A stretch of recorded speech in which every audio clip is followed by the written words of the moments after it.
आकाश सोच में पड़ जाता है कि वो क्या करे।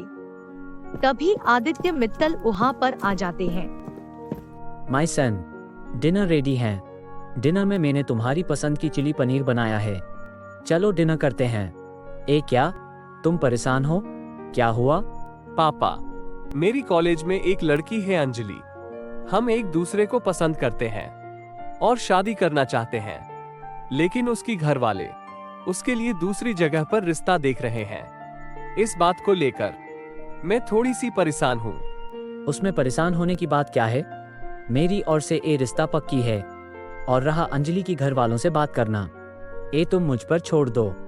मैं उसकी घर वालों को मना लूंगा। लेकिन पापा, आपने तो अंजलि को देखा नहीं, फिर भी आप इस रिश्ते से राजी हो? हाँ बेटा, क्योंकि मुझे अपनी बेटे के ऊपर भरोसा है कि वो खुद के लिए सही बीबी और इस घर के लिए सही बहू जरूर लाएगा। थैंक यू पापा, आपने तो मेरी सारी चिंता दूर कर दिया। आप ग्रेट हो पापा। I love you. अच्छा ठीक है, अब चल डिनर करते हैं। मुझे बहुत जोर से भूख लगी है। अगले दिन आदित्य मित्तल दीनानाथ तिवारी के घर आते हैं। अरे आप कौन हो? आपको किससे मिलना है? ये दीनानाथ जी का घर है ना? हाँ, ये उनका घर है। अच्छा, तो मैं सही घर में आया हूँ। आप एक काम करो, आप चाय लेकर आओ। अरे आप घर के अंदर क्यों घुस रहे हो? कौन हो आप? अगर मैं सही हूँ तो आप दीनानाथ जी हो? हाँ, मैं ही दीनानाथ हूँ। अरे आप यहाँ खड़े क्यों हो? मैंने आपको चाय लाने के लिए बोला ना। जाइए, 2 कप चाय लेकर आइए, एक मेरे लिए और एक दीनानाथ जी के लिए। जाइए। आप कौन है? बैठिए, ये आपका घर है। मैं आदित्य मित्तल हूँ, आकाश का पापा। आकाश और अंजलि एक दूसरे को पसंद करते हैं और दोनों शादी करना चाहते हैं। ये तो आप जानते होंगे। क्या आप आदित्य मित्तल हो? चले जाइए मेरे घर से।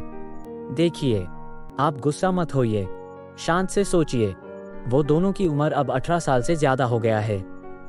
वो दोनों साबालिग हो चुके हैं। अगर वो लोग घर से भाग के शादी कर लिए तो हम दोनों परिवारों का बहुत बदनामी होगा। इससे अच्छा है कि हम बड़े होने के कारण उन दोनों की शादी करा दे। आप जरा शांत दिमाग से सोचकर मुझे बताना। आप दोनों शायद अंजलि की माँ और भाभी होंगे। आप दोनों तो सब सुन चुके हो। आप सब सोच समझकर मुझे बताना। मैं जल्दी से अपनी बेटे की बारात लेकर अंजलि को अपनी घर की बहू बनाकर लेना चाहता हूँ। अब मैं चलता हूँ, मुझे आपकी जवाब का इंतजार रहेगा। ऐसे बोलकर आदित्य मित्तल वहाँ से चला जाता है। तुम दोनों की क्या फैसला है?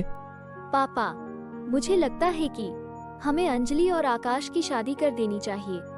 आदित्य अंकल की बात से पता चलता है कि वो और आकाश अच्छे इंसान होंगे और अंजलि भी आकाश से शादी करना चाहती है। और हमें क्या चाहिए? अंजलि की खुशी में हमारी खुशी होनी चाहिए। आप आदित्य अंकल को शादी के लिए हाँ कर दीजिए। हाँ, अनु ठीक बोल रही है। आप शादी के लिए मान जाइए। ठीक है, जैसे आप सबकी मर्जी। प्रकाश जी, मैं आपसे ये बात कैसे कहूँ? कुछ समझ में नहीं आ रहा है। चिंता मत कीजिए दीनानाथ जी, जो कुछ आप बोलना चाहते हैं बोल दीजिए। दरअसल बात ये है कि मेरी बेटी अंजलि किसी और को पसंद करती है और वो उससे ही शादी करना चाहती है। इसलिए वो आपकी बेटे से शादी करने के लिए मना कर दी है और अंजलि की इच्छा विरुद्ध शादी करना ठीक नहीं होगा। इसलिए आप मुझे माफ कर दीजिए।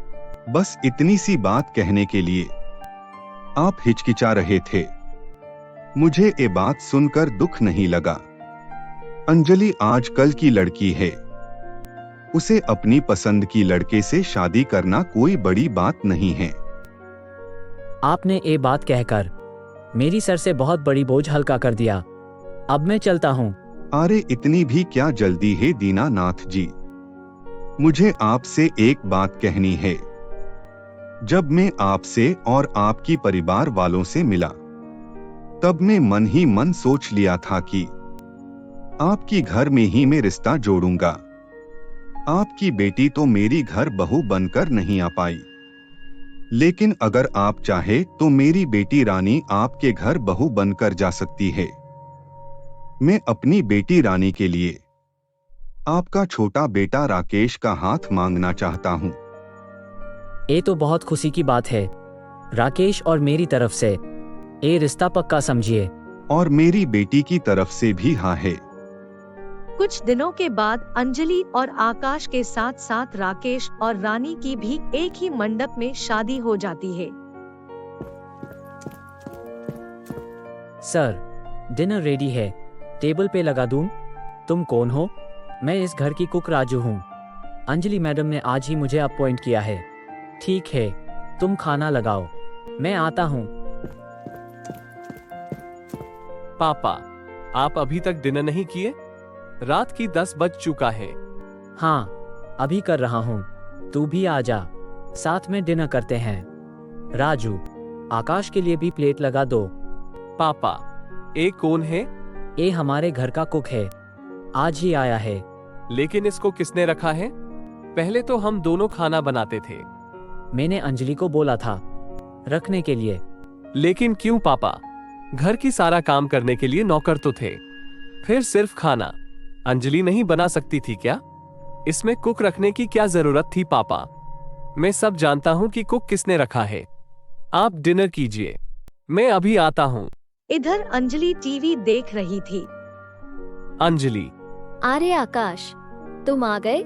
ए क्या अंजलि, तुमने घर पे कुक क्यों रखा? मैंने तुम्हें कहा था कि पापा का खाने पीने की ख्याल तुम रखना। पापा को दूसरों की हाथ का खाना अच्छा नहीं लगता। क्या तुम उनके लिए थोड़ी डिनर बना नहीं सकती थी? आकाश, मैं इस घर की बहू हूँ, नौकरानी नहीं। अगर तुम्हारे पापा को कुक की हाथ की खाना पसंद नहीं है तो वो खुद खाना बना कर खाए। ऐसे भी तुम्हारी पापा की बहुत पैसे हैं, अगर मैं कुक रख लिया तो क्या गलत किया? ऐसे बोलकर अंजलि गुस्से से वहाँ से चली जाती है। अब आगे क्या होने वाला है, जाने के लिए देखिए हमारा अगला एपिसोड।